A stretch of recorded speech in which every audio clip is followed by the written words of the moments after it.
And welcome back, everyone. You're listening to Radio Toni, and this is the Everyday Business Show. And this week, Amir Meshel, our wonderful real estate agent, returns for another talk about real estate, and with particular reference to Australian real estate. Now, Amir is the author of the series Where's the Bees Blueprint, including how to appeal to the vendor that isn't ready, renovate for sale, master short-term accommodation without becoming a part-time manager, write an option contract, grow on LinkedIn, monetize on Facebook, attract on Instagram, secretly grow your income in property without being a landlord, specializing in the 3-hour drive region around Sydney, Melbourne and Brisbane. Now, Amir started very young in his real estate endeavours, and I'm quite sure that from a young age he decided that he liked this property game, and at 16 indeed he immersed himself in developing an investor mindset, starting with the benefit of training in financial planning, an RG146 with the Big Four Australian bank. He invested in regional New South Wales, Tasmania and Western Australia, and after consecutive years of six-figure profit extending to 7-figure profit in real estate, Amir became a real estate agent. And so today we're going to continue discussing some of Amir's investment properties starting way back in 1997. Good morning, Amir. How are you? Good morning, Toni. How are you? I'm good. We've both been having this wonderful chat before coming on the show today about what our weekends entailed, and for the most part that was mowing. And for Amir, he's in the process of renovating as well, so we might talk a little bit about that in the upcoming show. But let's start way back in the beginning in 1997 at Darlinghurst Road. Can you tell us about that first profit? Sure, Toni.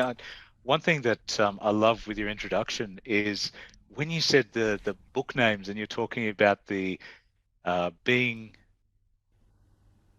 a property before the vendor is ready. It made me think of one of the Marvel series of the Avengers, thinking vendors assemble. It's just a random thought that flew through my head. Vendors That's assemble. a good one, like though, that. Amir. I like it too. I think you should coin that. It's catchy, but I think it's a bit too close to the Marvel franchise, and I love the Marvel movies, so I don't know if I want to take that up. But look, they're good, aren't they? The Airbnb thing that you mentioned as well, how to be a Airbnb host without becoming a part-time cleaner. That's so true now, especially with regional towns, because at the end of the day, you're not going to drive 3 hours there and 3 hours back just to, spray and wipe, so to speak, especially with vacuum cleaning and all that type of stuff. So the good thing is that there are jobs out there where people are looking for jobs during this climate, and if you're running a few different properties right next to each other, you might be able to find one cleaner that can come and maintain 2, 3 or 4 properties without having to drive backwards and forwards if the properties are close to each other regionally, rather than you having to drive all the way backwards and forwards. But that's for another day. Right. So I'm going to let's answer that question you asked about the properties in Sydney. Yes, please. So we've got I sent you through a little table, Toni, that you did explained where my learning came from and what I've seen, both the good and the bad. One of the feedbacks that I got from last week's talk, from the episode that you ran last week, was we said that there was one stage when I was doing a Randwick unit, and the real estate agent that came to value it told me that, Amir, the property market in the eastern suburbs has gone up so much, and it's going to continue going. This property is now worth around $800,000. And I bought that property for $410,500. So on paper, I thought, great, I've just doubled my money, because that's what the newspapers say, right?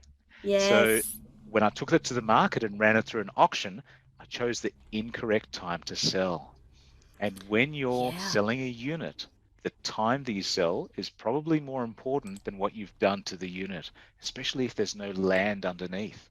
So if the value of the unit is to do with how pretty your painting looks, how good you've done your corners and your cornices, how sharp your lines are, what colors you've picked, and the carpeting, these are all cosmetic things. So if the only thing that we're Yes. changing is a cosmetic thing, then Yes. think of this. Who is going to determine the price? Is it going to be the real estate agent? Is it going to be the auction campaign? Or is it going to be the newspaper saying property prices are about to go down or about to go up? The interest rates are about to go down or about to go up. What determines it? Because now it's no longer supply and demand.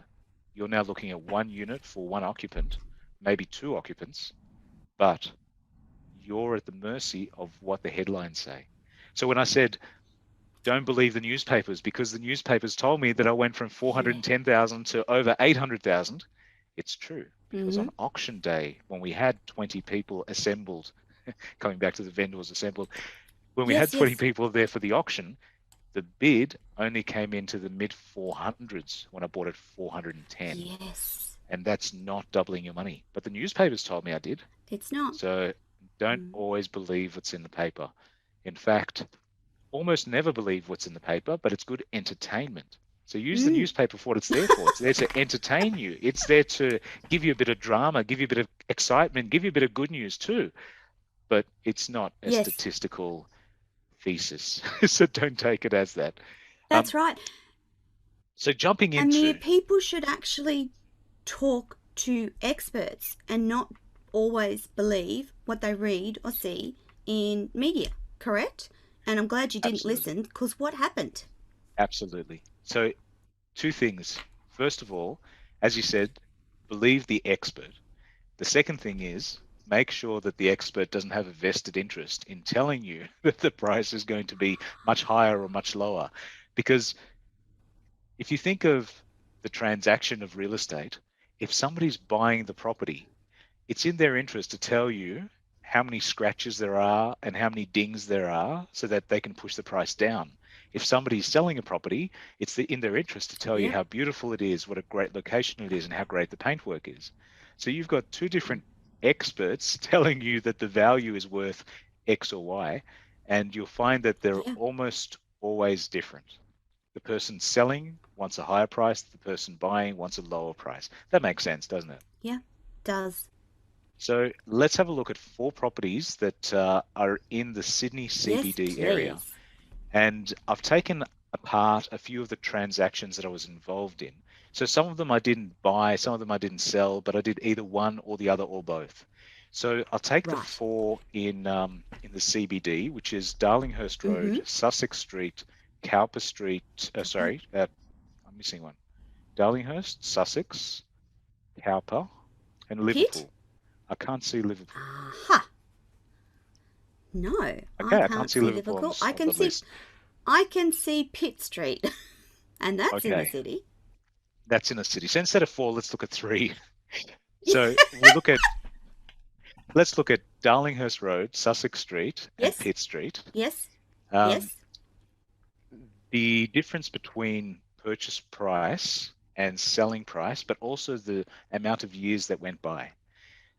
Yeah. I've heard it said somewhere, and here's my first disclaimer of the day, Toni. What you see in history isn't necessarily something that's going to repeat in the coming years.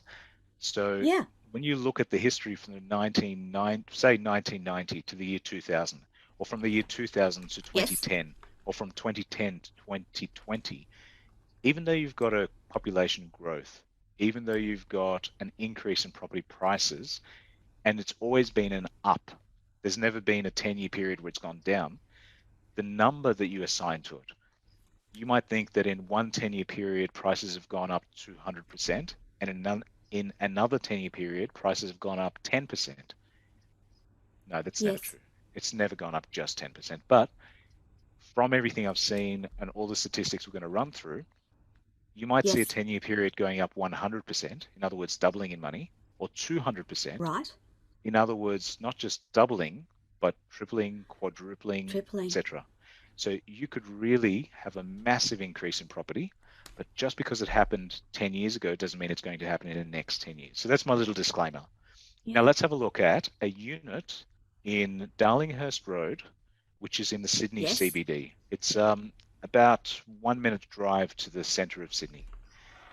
If you look at the numbers, purchased 1997, sold 2010.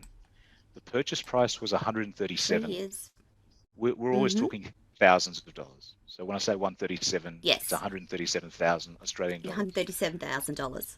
Yeah. So 137 purchase, 229 sell.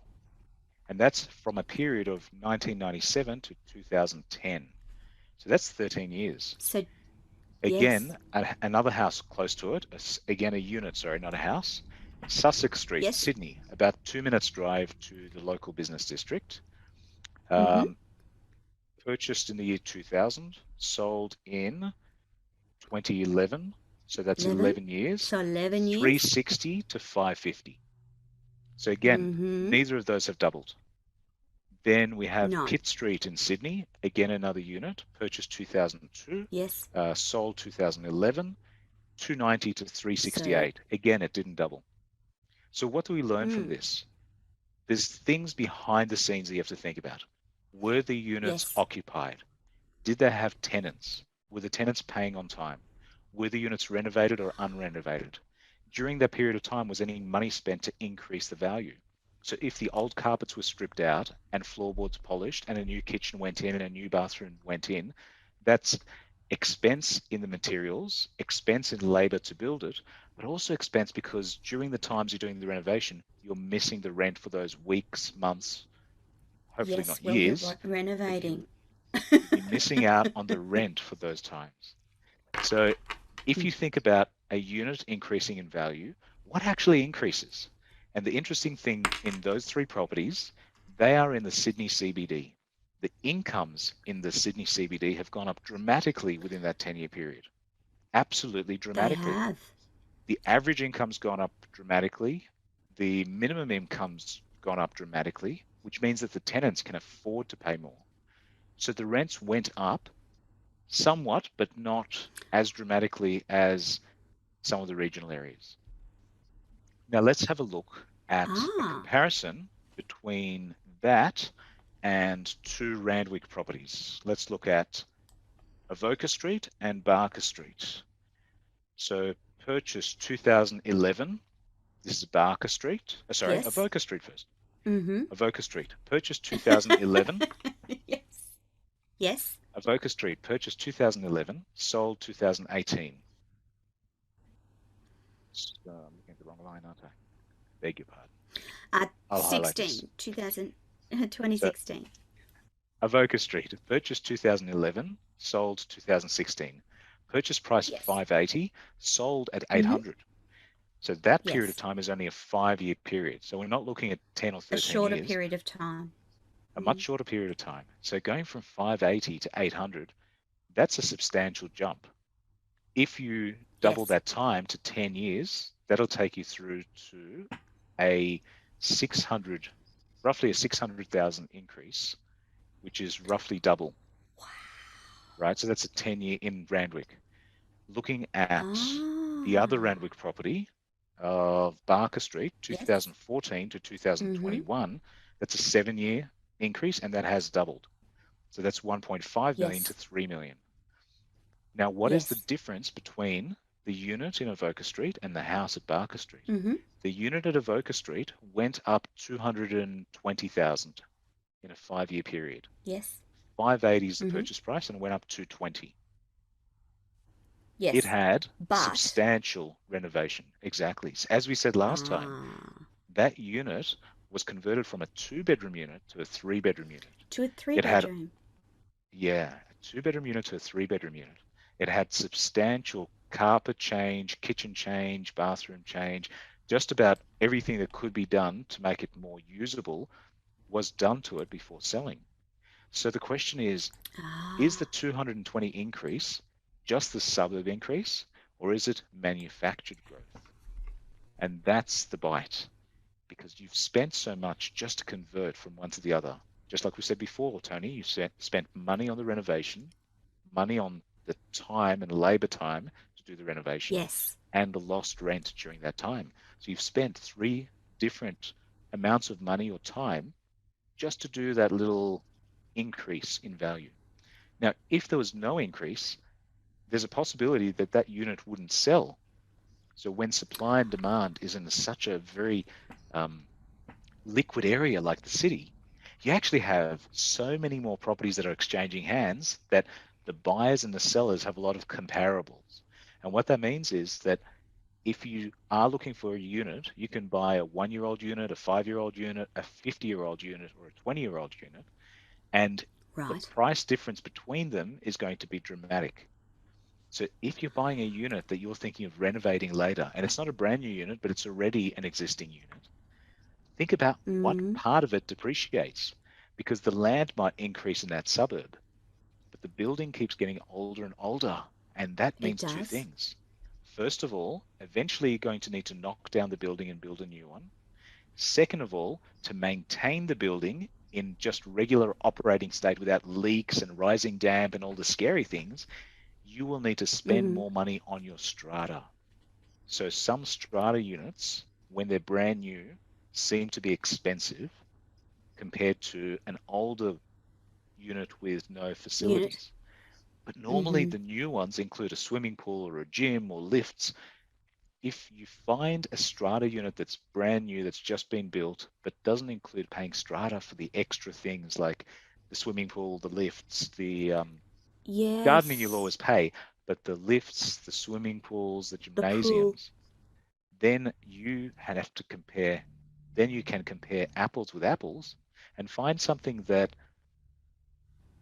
you're only depreciating the building and the Right. cost of depreciation goes towards your sinking fund.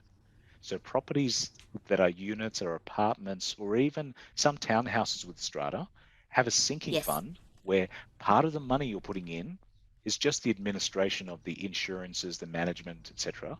But the other part builds up every year into a sinking fund that the owners vote on how to use it every year, 2 years, 5 years, 10 years. So quite often you have a plan. And that's something that homeowners don't realize because when you're buying a house, Yeah. it's up to you to put together the plan. So when I do my That's right. numbers, the Where's the Bees blueprint still uses both the calculations. So I'm looking at strata, admin fees, what's in the bank already, comparing that to a freestanding house, and how, in what period of time or how often would I need to repaint the externals? How often would I need to repair the roof or replace the roof? What about the fencing? What are the ongoing costs that owning a house is going to be compared to owning a unit? Which brings me, So, Toni, Amir, to this.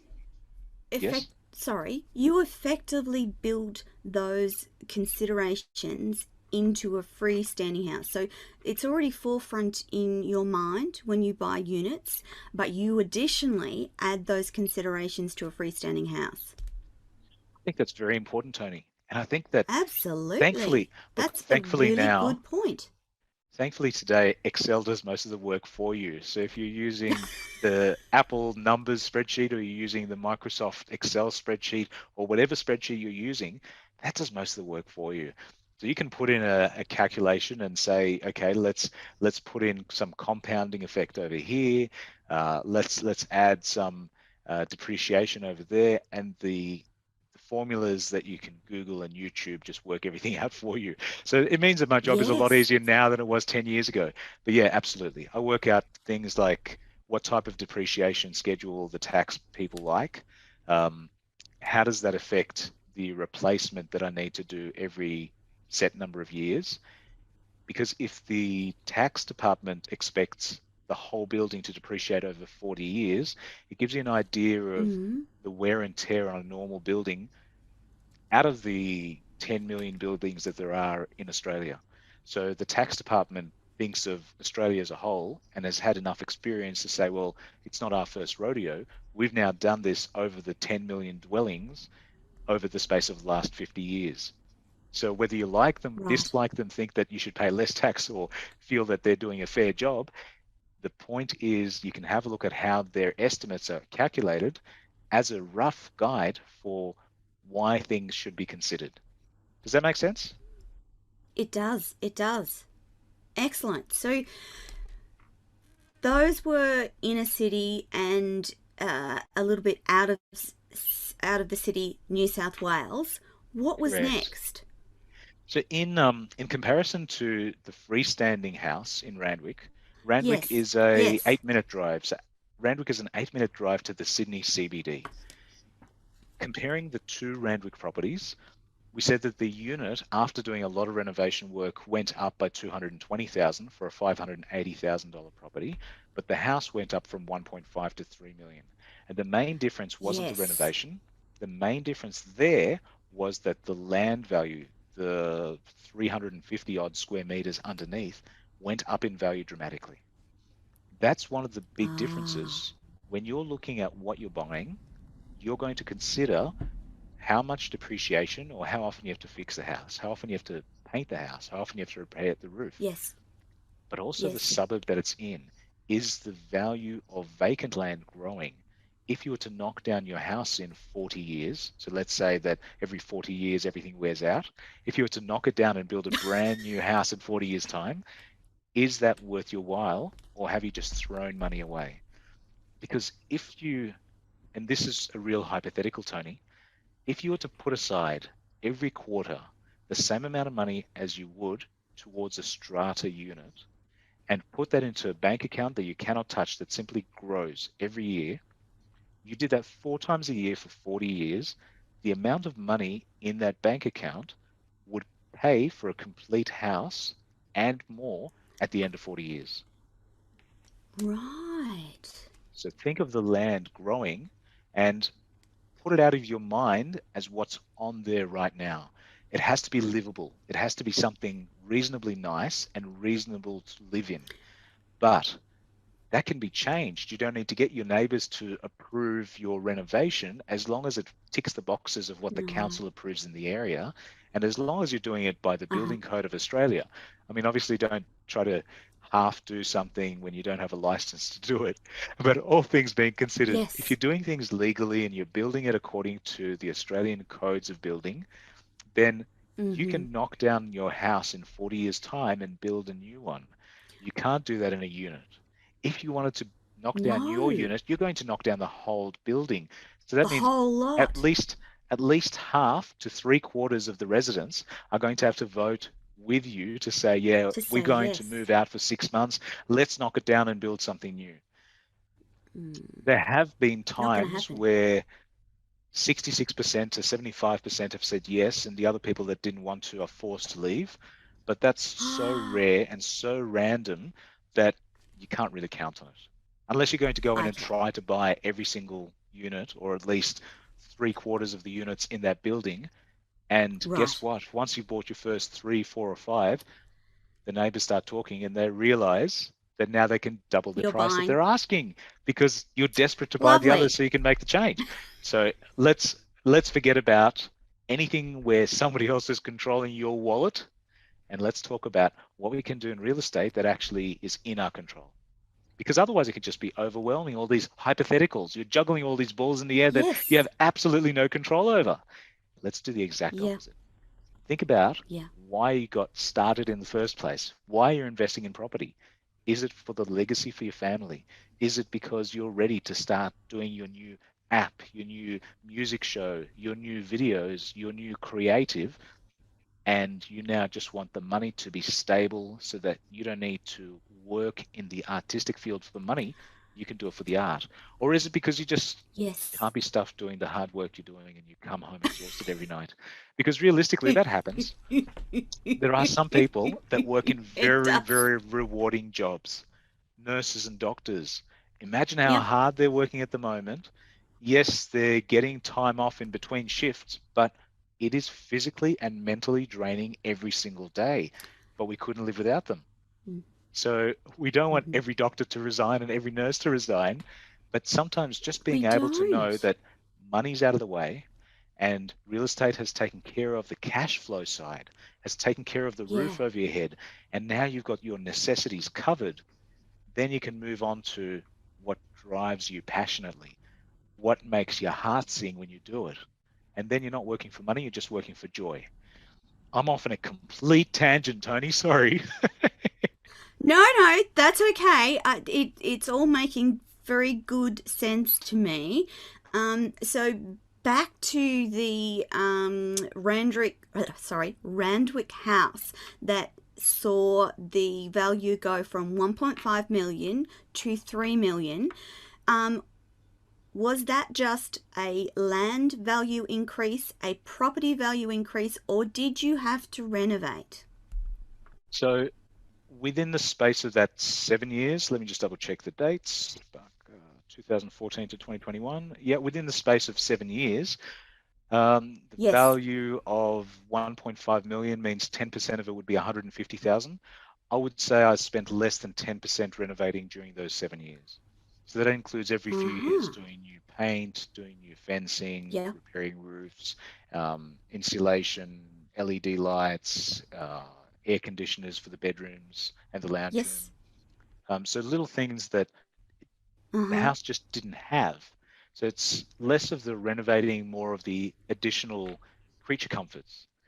So within that space, yes, it was Yeah. less than a 10% renovation, but comparing that to the 1.5 to the additional cost of 150, that would bring it to 1.6 million. So the increase of 3 million, the increase to 3 million meant that the 1.5 million Yes. dollar Yes. increase, you can only attribute 160,000, which is 10%, 150, sorry. You can only attribute 150,000 increase to renovation, and the remaining, well, oh, now you're stretching my math, $1.35 million Yeah. is just by being the right suburb, Is just by the land growth yes. I was going to underneath. say. So that's the land growth and the suburb growth and all those other things that you look for. That's right. So it's That's kind right. of a So that doesn't combination, mean that isn't it? And just because it doubled doesn't mean that in the next 7 years everything else will double. So that's my it's disclaimer again. But yes, it yes. is one of those things that has happened. So I'd love to show you a few examples from Oberon. Yes, please. The reason I went out to the Oberon area in the first place was that I wanted something that had an income from a tenant so I could leave it for 100 years and never have to touch the mortgage because the tenant was always paying.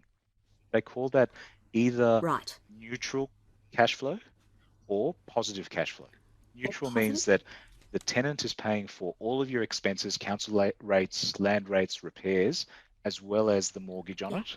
So the interest rate at least.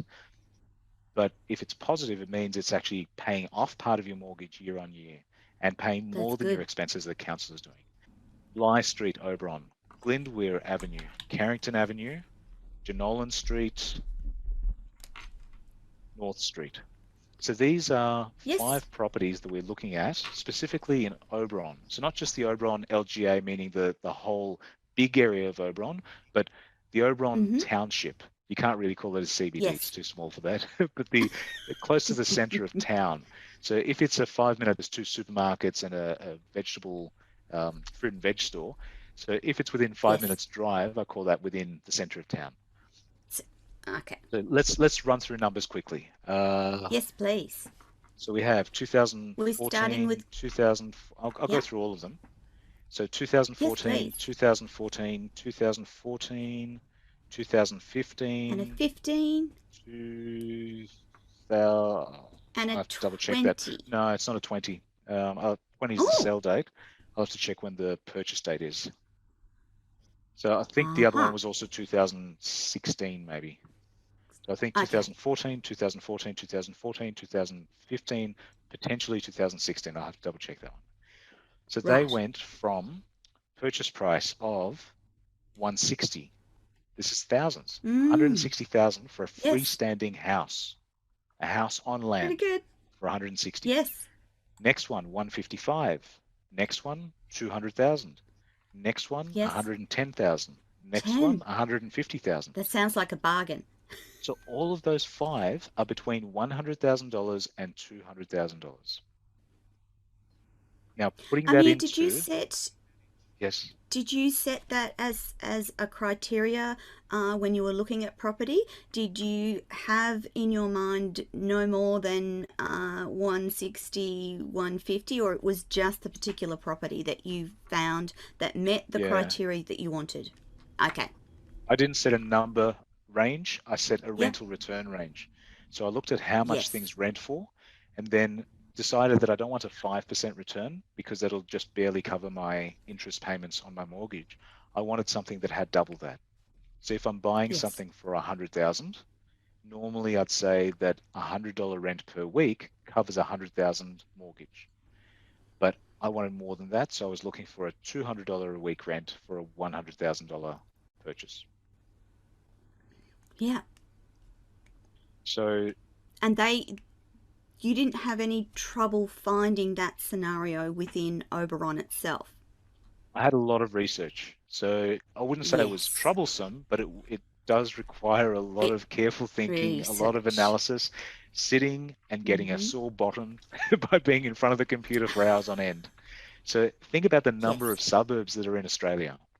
There's 8 Yes. states, including 6 states and 2 territories. Out of Territories. those, some of them are going to be better or worse in the suburb range, meaning that there are some suburbs within the states that the difference between one house, which is a 3 bedroom, and another house, which is a 3 bedroom, is massive. What that means is if you Uh-huh. renovate it, you could bring it up to the middle or bring it up to the top. Other suburbs are very similar between the most rundown house and the top house. What that means is that you're paying for the land. So the land component is more Yes. important than the condition of the house. If I'm looking to put a tenant in, then I want something that, yes, the land will grow eventually, but the house needs to be in such a bad shape that I know I can bring somebody in and fix the land. Sorry, I can bring somebody in and fix the house so that a tenant can come in and pay more. Yes. And if you're looking for a rental income, then obviously the rent is important.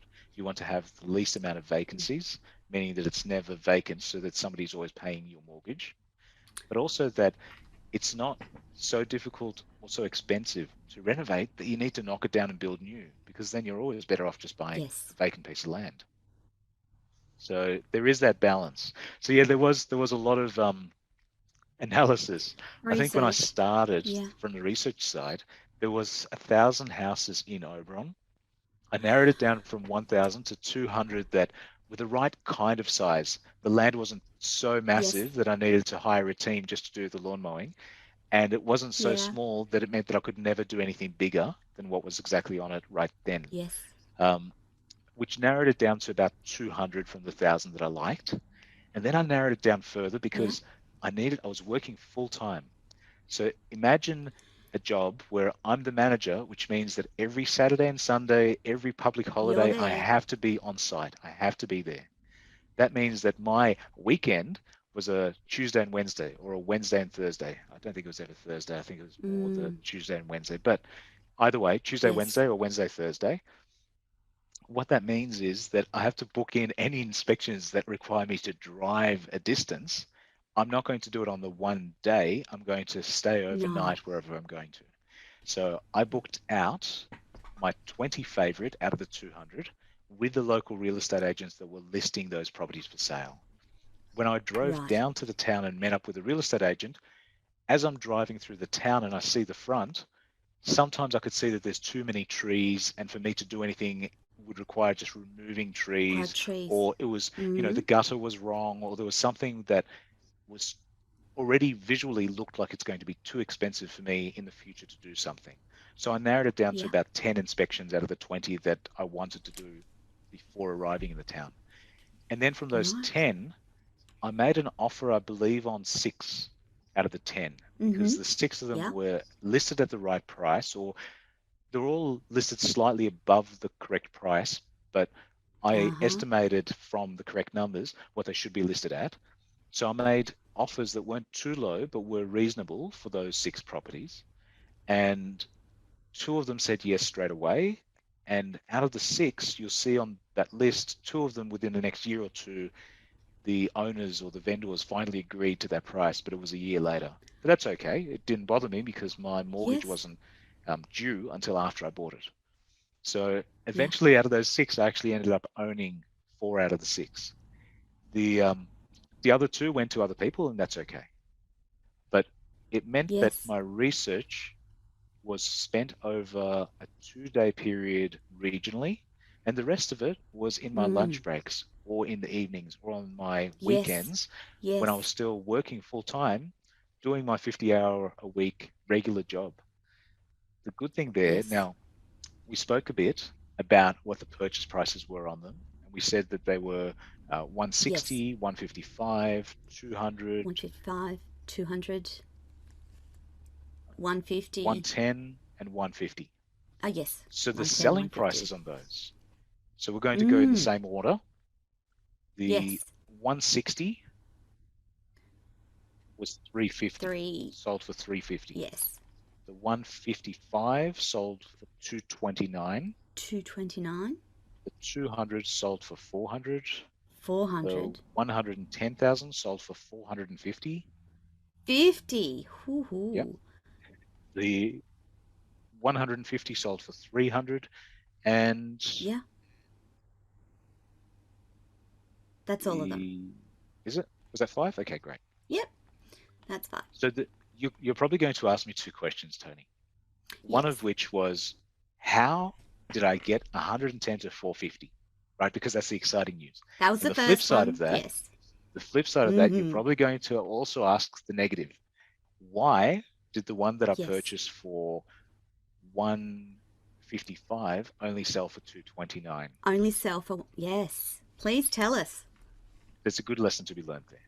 And I know that if I did the same thing again, I would do the same thing again. So one thing I noticed was when I bought the property for 155. You still made a profit though. Yes, but when I bought the property for 155, I looked at the size of the land, and the land size was correct, but the shape was a very sharp triangle. So think about a very sharp triangle where the backyard goes into the peak. So the front of the house sits on the street, but your backyard might be large enough for a massive dog, but if you're going to build another house, it's a triangle, you're not going to fit the house, the sewer line is in the wrong spot. I see. So when I bought it, I already knew that the area was good and that the rental return for this 2-bedroom house, and think about a 2-bedroom house compared to a 2-bedroom unit. This 2-bedroom house was good enough to get a tenant consistently, but not good enough for me to ever build on it. So that was also the first one I sold. So from the ones that I bought, the first one that I ever sold was sold 5 years later. So purchased in 2014, sold in 2019. 19. But it was sold because there was nothing that could be built on it. And the tenant started off by paying around $350 a week, and I bought it for $155. And as the rent increased, it increased for $360, $370, $380 a week. But remember my rule of trying to get twice the amount. So if it's 229,000, if you take away the thousands and just make it 229 and double that, that's 460 a week. Yeah. And I wasn't getting 460. And didn't I was getting 380, which meant that it was smarter for me to liquidate it, because the value of liquidating it was only 229, but I couldn't see anything I could manufacture rather than waiting for the suburb to get it from the 229 to the 400,000 that would make it worthwhile. So I liquidated that and moved that money into the other property, which was the one that I bought for 110. Now what I did for the 110 property is the profit that I made, because remember, when you're buying, you're only paying the deposit and the bank pays the rest. So I got my deposit back as well as the profit, as well as through the years that I kept it. Every year I made more profit and more profit, because the tenant was paying a gap over what the interest rate was for the bank, which meant that within 5 years, every year, let's do some rough calculations, Toni. Yes. Every year, if you're renting it out, let's say your interest rate today is 3%. If you borrowed the whole amount and bought the place for 155,000, the 3% would be, well, I should do this in a calculator. It would be useful to be correct, wouldn't it? 155. I was going to say, don't make me do that in my brain. So 3% interest on 155,000 in a year is 4,650. So let's say council is going to cost you $1,000 a year. Your water rates will cost you $1,000 a year. So we're up to about 6,000, 7,000. Let's round it up to 10,000 a year as your cost. Now, if you're earning from your tenant, let's say you're earning $250 a week. In a single year, if they haven't left, that's $13,000 that the tenant is paying. Yeah. And the first year, so you're that's earning, a positive $3,000. Positive $3,000, because you're spending between $7,000 and $10,000. And remember that sinking fund we said that we're going to put some money aside, just like Strata? Yeah. So your bills might be $7,000, but you're always putting aside that little bit extra. So let's say every year you put aside $3,000, and you're spending the $3,000 to pay back part of what the bank has given you as a loan to buy that $155,000. Right. Now, when the rent increases to $280 a week instead of $250, the difference there, so $280 times 52 is now $14,560 instead of $13. Yes. So it's gone up by roughly $1,500. Yeah. Now the interest that you're paying on your mortgage hasn't changed. Your amount that you owe the bank hasn't changed. The amount that you pay the council hasn't changed. They normally don't go up every year as much as you think that they do. So let's say we still have the same thing. It feels that way. Exactly. Let's say we still have that $7,000 fee, and we're still putting aside the $3,000. So we've kept the $3,000 from the first year. We're putting aside another $3,000 from the second year. $3,000. So now the bank account will have $6,000. We're still paying your $7,000 to the council, to the interest, to the water rates. You've got $7,500 left over. So just in the 2 years, we've covered $7,500 plus the $3,000 from the first year. So that's $10,000 that you've put aside, one into the sinking fund and one that you've repaid your mortgage above what you needed to pay just for interest. So that's the first 2 years, you've already got $10,000. The next 2 years, just to make it fast and easy, at least $10,000 more for 2 years, probably closer to $15,000. Yes. And then for the final year, because now you've had 3 steps of increase on the rent, 5 steps of increase on the rent, you're putting aside even more. So you've put aside $10,000 for the first 2 years, $10,000 for the second 2 years, probably $10,000 for the third year. So that's $30,000 off your mortgage or as sitting in your account. What is your deposit that you've paid to buy the property in the first place? So on $155,000, let's assume it's a 20% deposit. That's roughly $30,000, isn't it? It is. So guess what? None of the money that's in the property is your money.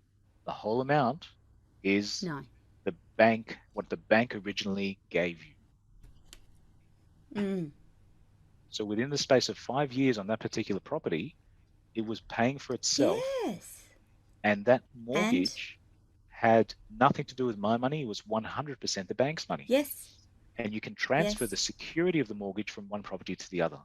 So when the person buys it off you, they're not paying back the mortgage. They're giving you free and clear whatever the purchase price is, apart from taxes and solicitors' fees to do the transaction. So there will be transaction fees, but the $229,000 is, let's say $200 of that stays as cash in your pocket because you've already been paid back your deposit. Only in an area where the rent income is higher than your mortgage. So if you're getting a cash flow positive property and that's your initial thought, do that. And when you sell, use the cash for your other projects. So what did I do with that money? And that's what you did. That's exactly what I did. So I took that $200,000 and I split that between the 4 properties that had several years on them. Because then with that sinking fund I already had and the renovation money, I could do funky things. What do I mean by funky? I mean, the more complicated things that cost money for professionals like plumbers, electricians, splitting a block in half, splitting a block in half, things, even putting up a new fence line to show somebody what the split block would look like. So 2 of those properties, I put a new fence line in. 2 of those properties, I redid some of the earthworks, as in new plumbing pipes underneath, PVC pipes, reorganized electrical cables, things that visually make a potential developer understand where something could be taken.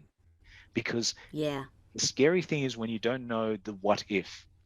But if I can prepare a property that has land with and specific show them the areas potential. that show the potential visually, then it's not a very Mm. high expense because I haven't actually paid the council to finish everything. I'm not paying double the rates. I'm not paying for land subdivision and paying now for twice the water, twice the garbage removal, twice the land rates, twice the council rates. Everything's still on the same Yes. block, but it's been pegged. Yes. By pegged, I mean there's Yes. markers to show where potentially You can something could be show. moved. I can now show Mm. this visually, and that increases the value to a buyer because they can see what the existing house looks like, what they could rent it out. And at the same time as a tenant is paying their Have a mortgage to rent house. it, they can take Mm. 6 months to build their house, or they can take 3 years to Yes. build their house. There isn't that Yes. pressure. If I was to buy just a piece of land with no house on it, there would be pressure for me to continue paying the bank because you have to start paying the Yes. interest as soon as you own that piece of land. If I Mm. have a piece of land that can be split into two, and then the And you have tenant a that lives house on on one one that's side rented. pays for both the interest on the land and the interest on the house, then I have no financial stress and I have no time stress. Mm. That means I'm making a Yes. decision about the right time to do things. And that So makes all the difference in real estate, doesn't it? it makes all the difference in any job you do because Yeah. stress, whether it's financial or time pressure, doesn't make you Yeah. focus the way you could when you're working at your optimal. So taking that away Definitely. is such a blessing in your normal job. And that works both in Yeah. real estate or in any other full-time job you're doing or when you're doing your passion. Mm. So if you're passionate about writing the next app, if you're passionate about creating the next piece of art, if you're passionate about your music, then take the stress out of the Mm. picture and get your finances sorted so that you're not working at the urgency to think that it's just survival mode. Start working with your Yeah. passion because you've got the finances done and you can tick the box to say, Yes. my finances are no longer dependent on the boss liking me or not liking me. I don't have to be the That's favorite of right. anybody. The finances are out of the way. Now I can focus on my passion. Now I can create the best TikTok video. Now I can create the best YouTube. Now I can create the best YouTube channel. And that gives Yes. you the right, the Freedom. motivation, and the freedom to just think clearly. How good is that? Yes. It's phenomenal. Phenomenal, Amir. Phenomenal. So that $110,000 property at Oberon, which realized the $450,000. What did you do? I want to know what you did. Massive council approved changes. So part of what Ah, council allows is removal of weeds. When I bought that property, it was a very large block. The good thing was that it's a uh-huh, corner block. That means that I'm not sharing a fence with any neighbor. So mm-hmm, it's a corner block, but it's actually, it has 3 streets around it. So I'm not sharing ah, any fences with any neighbors. It's a complete standalone block.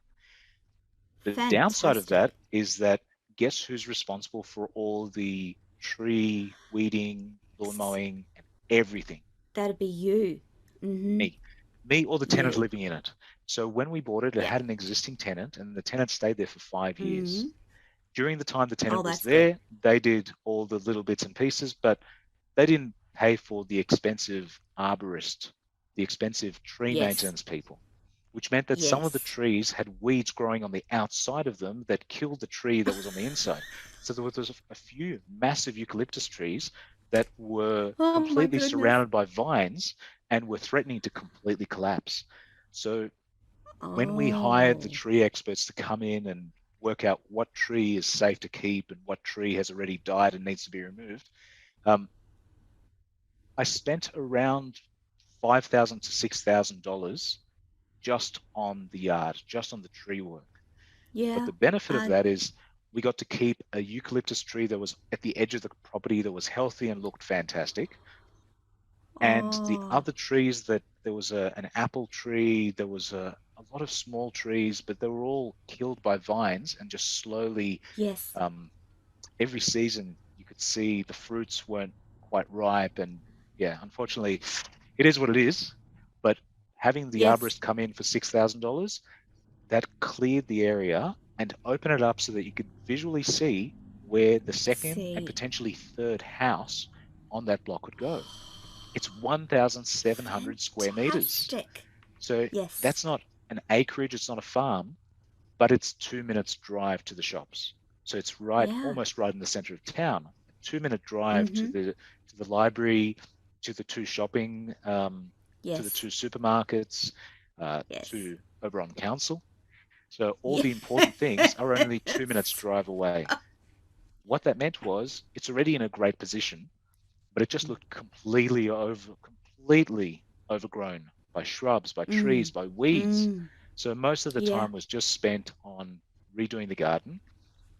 And then I actually hired one person from Newcastle, which is around 5 hours Yes. from Oberon, and one person from Sydney, which is about 2.5 hours from Oberon, to drive down Yes. to Oberon, because these are people that I knew as tradespeople that I trusted from before. And Mm-hmm. they came to Oberon to do specific jobs. One of them was to put in posts and concrete them in so that a new fence line Yes. could be put together. And there was 22 new metal posts. That means that the next person who's buying the property can go to Bunnings or can go to one of the steel manufacturing companies and buy a steel Yes. fence line to just click into Yes. space. So every Yes. fence post is straight, it's plumb, meaning it's not tilted, it's at the right angle. The concrete's deep enough to support a fence line. And because they Yes. did that properly and they gave it a long time to dry over a 3 to 6 month period, it can now Yeah. hold up the weight of Colorbond is one brand name. So you might put Yes. Colorbond fencing around A it, but steel I don't need to fence. do that. Anybody who buys the property can now You see can where the do that. Colorbond fence would separate one house from the new house they're building, which means they can have a Mm. tenant paying for both sides of the property visually. Yes. So part of it was Yes. to import the people to come in to do the big stuff. The other thing was removing the old kitchen, removing the old carpets, all the excess stuff. So I That didn't it didn't spend need. anywhere near the 200,000 that came from the first property, but I Mm. divided that 200,000 amongst the other four The properties, other this properties. property and the other three properties. Yeah. Fantastic, Amir. So, Oberon for you has been very good in terms of real estate, building your portfolio and making the profit that gives you the freedom to do what you want. These learnings that you've talked about with your real estate in Oberon, you've applied all of them to other parts of Australia as well. And so, since we're just about out of time, next week we're going to continue to talk about these properties and the things that you did, the time that you waited before between purchase and sale, and the different things and innovative things that you did, and how you managed the cash flow of those businesses. We'll continue that discussion next week with Amir. Amir, thank you so much for sharing so honestly and openly about your real estate. I think it's really valuable for the audience to hear practical examples of what you can do, and in a way that you've explained it quite simply. It's easy to understand. Anyone can do this. Now remember, audience, Amir started years ago with $5,000, and he still does a lot with very little, and you can do that too. And the whole point is that Amir wants people to create freedom around their life using real estate. Amir, final word for today. If you're going to do it, do it. If you're not going to do it, don't do it. If you sit there That's fine. thinking, you're exhausting yourself, but it's even more frustrating to think about doing something and not do it. So take the action step and get professional advice so that you're moving in the right direction as soon as possible. And Amir is available to help you with that professional advice. And when you see this show, underneath you'll find links to all of Amir's social media, his website, and also his email. Amir Meshel, thank you so much for being on Radio Toni today and talking about real estate. Audience, we will be back next week. Bye for now.